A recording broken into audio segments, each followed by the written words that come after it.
Food sensitivities can manifest into anything.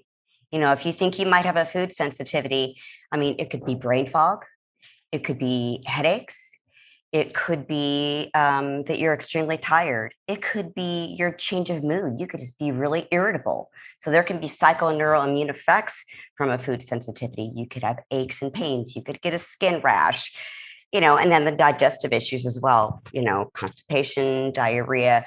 It really does run the gamut. I could just, hear a lot of people listening and they're like, well, how do I know if I have a food sensitivity? Because I don't have all those issues you listed. I don't have all of them. And I feel like we're like an all or nothing type of society. Well, I don't have fatigue. I do have some diarrhea, but I don't have those other things. So how can we tell if we have a food sensitivity? If you're wondering if you have a food sensitivity, you probably have some symptoms that you can't relate to something else. The only way that you're really going to know if you have a food sensitivity is a food elimination diet, which is why so many practitioners do them. So you want to remove the food for about 2 weeks. Then you want to reintroduce it for a couple of days, eat it a couple of times that day. And then if your symptom comes back, that's the culprit.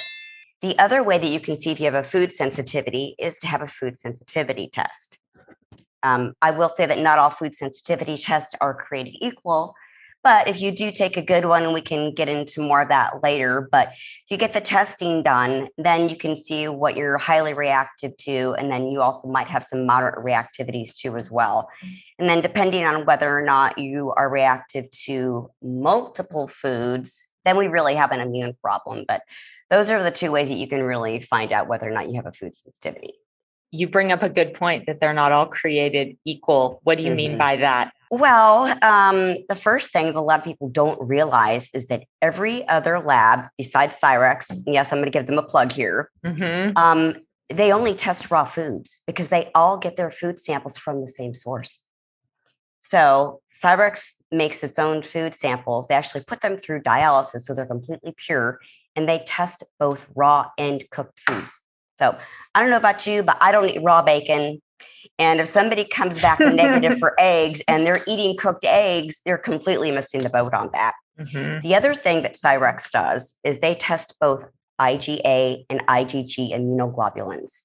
And it's important to catch both of those. When I do food sensitivity testing, I do Cyrex. What is really the major difference between a food sensitivity and a food allergy? Because I think that this gets really confused often. Someone will say, hey, I went to an allergist.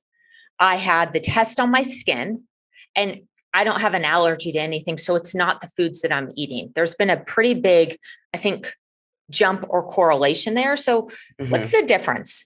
So the difference is that an allergy. So remember when I was talking about the immunoglobulins. So you have immunoglobulin IgE, you have IgG, IgA, IgM, and IgD.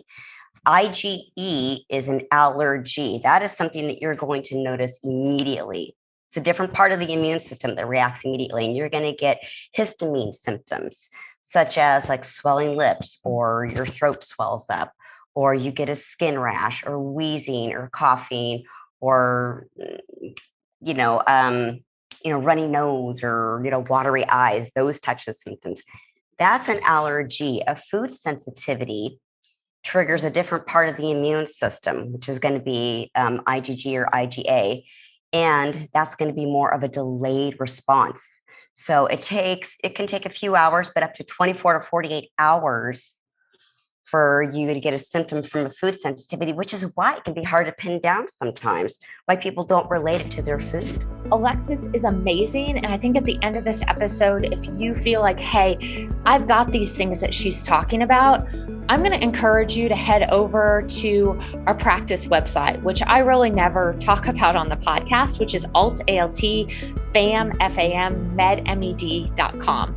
And it's short for Alternative Family Medicine. And I'm just going to have you book a consultation with her because I think that she can get to the root cause of your symptoms. And her and I work very closely together.